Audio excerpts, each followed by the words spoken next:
السلام علیکم ورحمۃ اللہ۔ یہ قبروں کو کچی رکھنے کے حوالے سے سوال کیا گیا تھا۔ یہ کوئی شیخ حماد امین چاولہ ہیں، انہوں نے بڑا اچھا جواب دیا، سوائے ایک جگہ ڈنڈی ماری۔ وہ ان کی مجبوری ہے، شاید یہ اہل حدیث ہیں یا سلفی ہیں۔ تو انہوں نے مسئلہ بیان کرتے ہوئے کہا کہ دیکھو، قبر والوں سے مانگنا یعنی مدد کے لیے مانگنا، جس طرح کہتے ہیں یا بری کر کھری، یا داتا، یا مشکل کشا، کہتے ہیں یہ تو شرک ہے۔ لیکن اگر ان کے وسیلے سے مانگا جائے تو یہ بدعت ہے۔ بدعت نہیں ہے بھائی، یہ بھی شرک ہے، یہ بھی شرک ہے۔ شرک میں اور بدعت میں بالکل فرق واضح ہونا چاہیے۔ یہ واسطے وسیلے کا شرک جو ہے، یہ قرآن کے عقیدے کے بالکل خلاف ایک عقیدہ ہے۔ پھر سوال میں یہ بھی تھا کہ یہ جو سنا جاتا ہے کہ صحابہ اکرام کی قبروں کو بعد میں عبد الوہاب نجدی نے اور دوسرے لوگوں نے بلڈوز کیا، کیا بلڈوزر اوپر چلائے، تو کہیں یہ گستاخی کے زمرے میں تو نہیں آتا؟ تو اس حوالے سے بڑا اچھا جواب دیا انہوں نے کہ دیکھو، نبی علیہ السلام نے اپنی زندگی میں علی رضی اللہ تعالیٰ عنہ کو بھیجا تھا کہ اے علی جاؤ، وہ اسلامی مملکت کے اندر جو بھی قبر ذرا اونچی ہے اس کو نیچے کر دیا جائے، اور جو تصویر اس کو پھاڑ دیا جائے، جو مورتی اس کو توڑ دیا جائے۔ اور یہی کام علی رضی اللہ تعالیٰ عنہ نے اپنی دور خلافت میں ابو الحاج ازدی رضی اللہ عنہ کو بھیجا، اور وہی کام کہ میں تمہیں اس کام پر بھیج رہا ہوں جس پر مجھے رسول اللہ صلی اللہ علیہ وسلم نے بھیجا تھا۔ تو اس طرح جو غلطی سے یا کسی لوگوں نے لا علمی میں یا جس بھی وجہ سے قبریں اگر غلط طریقے سے بناتی ہیں، تو اسلامی حکومت کا یہ کام ہے کہ ان کو اسلامی تعلیمات اور شریعت کے مطابق کریں۔ انہوں نے اگر سر اٹھایا ہوا ہے تو اس کو نیچے کریں، اگر اوپر کوئی گنبد بنا ہوا ہے تو اس کو توڑ دیا جائے۔ تو یہ گستاخی نہیں بلکہ عین عبادت اور ثواب کا کام ہے۔ یعنی بتوں کو توڑنا کوئی گستاخی تھوڑی ہوتی ہے، یہ تو مشرکین کا ذہن ہوتا ہے کہ کہیں ان کی گستاخی ہو گئی ہے۔ حالانکہ نبی علیہ السلام نے فتح مکہ کے موقع کے اوپر ابراہیم علیہ السلام کی مورتی کو توڑا، اسماعیل علیہ السلام کی مورتی کو توڑا، عیسیٰ علیہ السلام کی مورتی کو توڑا، اور کتنے نیک لوگوں کی مورتیاں وہاں بنائی گئی تھیں۔ تو یہ جو مورتیوں کو توڑنے کا کام ہے، چاہے نیک لوگوں ہی کی کیوں نہ ہوں، یہ گستاخی نہیں ہوتی ہے، یہ تو عین دین ہے، عین ایمان ہے، ثواب، اور بہت بڑا یہ کام ہے جو اللہ تعالیٰ کو بہت زیادہ پسند ہے، شرک کی نشانیوں کو ختم کرنا۔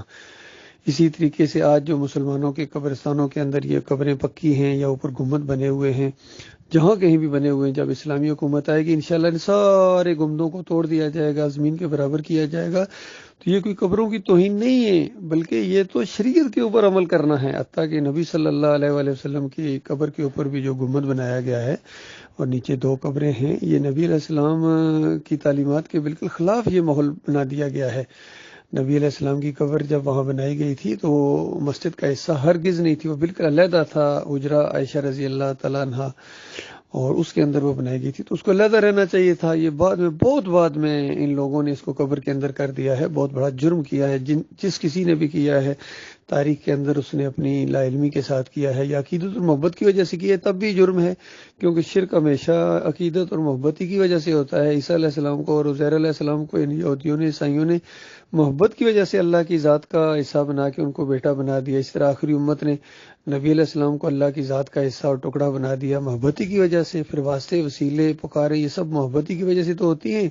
نظر و نیاز خاص کر یہ جو ہوتی ہے 11ویں کی شکل میں یا 12ویں کی شکل میں یا 10 محرم کی سبیلیں لگائی جاتی ہیں، یہ ساری کی ساری محبتی کی وجہ سے تو ہوتی ہیں۔ یہ والی محبت شرک ہے۔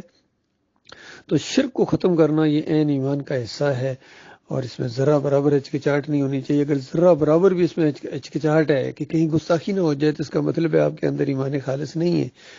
تو یہ آج مسلمانوں کا جو سب سے بڑا مسئلہ ہے کہ ان کے اندر بت پرستی آ گئی ہے، قبر پرستی کی شکل میں۔ یہ جو بالکل وہی کچھ کرتے ہیں جو ہندو اپنی مورتی کے سامنے کرتے ہیں، وہ اپنے مہاراج کو کھڑا کر کے پوجتے ہیں، یہ لٹا کے پوجتے ہیں، وہ وہاں پھیرے لگاتے ہیں، یہ یہاں طواف کرتے ہیں، وہ وہاں بھجن گاتے ہیں، یہ یہاں قوالی کہتے ہیں، وہ پرشاد بانٹتے ہیں، یہ نظر و نیاز کہتے ہیں۔ سب کچھ وہی ہوتا ہے اللہ کے بندو، یہ بت پرستی ہے۔ نبی علیہ السلام نے دعائیں بھی مانگی تھی، یا اللہ میری قبر کو بت نہ بنایا جائے کہ پوجی جائے۔ اس کا مطلب ہے جو قبر بھی پوجی جائے وہ بت ہوتی ہے۔ تو یہ دعا بھی نہیں قبول ہوئی ہے، جس طرح اور کتنی دعائیں ہیں، کیسی علی رضی اللہ کے والد ابو طالب کے لیے ایمان کی کتنی دعائیں مانگی ہیں نبی علیہ السلام نے، وہ قبول نہیں ہوئی ہے۔ اس طرح یہ دعا بھی قبول نہیں ہوئی ہے۔ اللہ تعالیٰ جو چاہتا ہے قبول کرتا ہے. چونکہ ایمان کا مسئلہ ہے یہ تو اللہ تعالیٰ نے اختیارات کے ساتھ پیدا کیا ہے.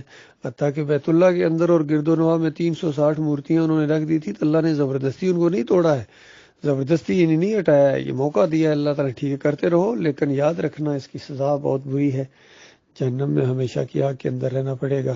تو آج سارے مسلک اس قبر پرستی کے شرک کے اندر مبتلا ہو گئے، کوئی زیادہ کچھ کم.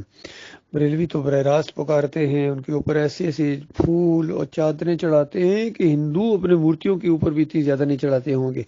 کل میں نے ایک ویڈیو اپلوڈ کیا تھا جس میں محی الدین چشتی کے مزار کے اوپر جو وہ جس طریقے سے اس قبر کو اور مزار کو سجایا گیا، عقل حیران ہے. بالکل سامری کی طرح جس طرح اس نے بچڑے کو بنا سنوار کے پیش کیا تھا اور بنی اسرائیل اس کے سامنے لیٹ گئے، سجدہ ریز ہو گئے. اسی طریقے سے یہ انسانوں کو سجدہ کروانا، چاہے زندگی میں، چاہے یہ مرنے کے بعد قبروں کے اوپر یا پیروں کے سامنے جھکنا، اور یہ جھنڈے کے سامنے جھکنا، دلدل کے سامنے جھکنا، یہ کراٹے ماسٹر کے سامنے جھکنا، تاکہ جھنڈے کے سامنے بھی وہ سلوٹ اور سلامی اور جھکنے والا انداز، یا بڑے بزرگوں ماں باپ کے سامنے جو عید بقرعید کے موقع کے اوپر لوگ قدم بوسی کرتے ہیں، یا پیروں کی یا مولویوں کی خالص مشرکانہ باتیں ہیں اور اللہ کے غضب کو یہ للکارنے والا انداز ہے. مسلمان کبھی ان چیزوں میں ملوث نہیں ہوتا ہے، بلکہ ان چیزوں کو ختم کرنے والا ہوتا ہے. وہ جو کسی نے کہا کہ ہم واحد ہیں، ہمارا طریق ہے ترک رسوم، یہ رسم و رواج، شرک، بدعات، یہ ساری چیزیں ہم ان کا کلا کما انشاءاللہ کر دیں گے جب ہماری حکومت آئے گی، اللہ کی مہربانی سے، اللہ کے مدد سے آئے گی. اور یہ معاملہ آہستہ آہستہ ادھر ہی جا رہا ہے. دیکھیے سوالات بھی اٹھنا شروع ہو گئے ہیں تاکہ لوگوں کے ذہن بنے کہ یہ قبروں کو جو پکا کر رہے ہو، خاص کر جو لوگ خود کہتے ہیں یا ان کی مرضی تھی کہ قبر کو پکا کیا جائے، اگر جب قبر پکی کی جاتی ہے تو اس کے عذاب کے اندر وہاں اوپر برزخ میں اضافہ ہوتا ہے. اور اگر کسی کو خطرہ ہو کہ میرے مرنے کے بعد میری اولاد ہے، یہ چونکہ مشرکانہ ذہن والی ہے اور ماحول اور معاشرے کی وجہ سے قبریں پکی کریں گے، تیجے اور چافتی اور جمراتیں کرائیں گے، اس طرح کی سے رسم و رواج کرائیں گے، تو ان کو وصیت کر کے جانا چاہیے کہ خبردار میرا ان چیزوں سے کوئی تعلق نہیں ہے، اگر میرے مرنے کے بعد تم نے یہ سب کچھ کیا تو تم اس کے ذمہ دار ہو، میں نہیں ہوں. تو اس طرح جو وصیت کر کے چلا جائے وہ بری ذمہ ہو جائے گا. لیکن جس کو معلوم ہو، محسوس کر رہا ہو کہ پیچھے والے ایسے ہی کچھ کریں گے اور پھر وہ وصیت نہیں کرتا ہے، زور نہیں دیتا ہے، تو وہ بڑا خطرے میں ہے. باقی یہ جو نبی علیہ السلام کی قبر پوجی جا رہی ہے، علی رضی اللہ تعالیٰ عنہ کی، حسین رضی اللہ تعالیٰ عنہ کی، اور جتنے بھی نیک لوگ گزرے ان کی قبریں جو پوجی جا رہی ہیں وہ بری ذمہ ہیں، ان کا اس میں کوئی دخل نہیں ہے، وہ اس کے خلاف تھے. اور جو یہ صوفی لوگ گزرے ہیں، عبد القادر جیلانی ہو، محی الدین چشتی ہو، علی اجویری ہو، مجدد الفسانی ہو، یا شاہ ولی اللہ کا خاندان، یا شاہ اسماعیل شہید جسے کہتے ہیں، یہ ساری ان کی قبریں پوجی جا رہی ہیں اور دوسرے باباؤں کی. تو یہ خود ایسے ہی لوگ تھے، ان قبر پوجنے کی وجہ سے ان کے عذاب کے اندر اور اضافہ ہوتا ہوگا. جس طرح خادم حسین رضوی ہو گئے، یا یہ دوسرے جتنے اس طریقے سے مفتی محمود مرے ہیں اسی شرک کے اوپر، ان کا بیٹا اسی لائن کے اوپر ہے فضل الرحمان، یا طاہر القادری ہوگا، یا جتنے ہیں، طاہر الجمیل ہے، تقی عثمانی، یہ تو قبر پرست لوگ ہیں. ان کی آگے جب اتنی قبریں پوجی جائیں گی ان کا عذاب انہی کے اوپر ہوگا. اللہ تعالیٰ اس برے انجام سے اپنی پناہ میں رکھے.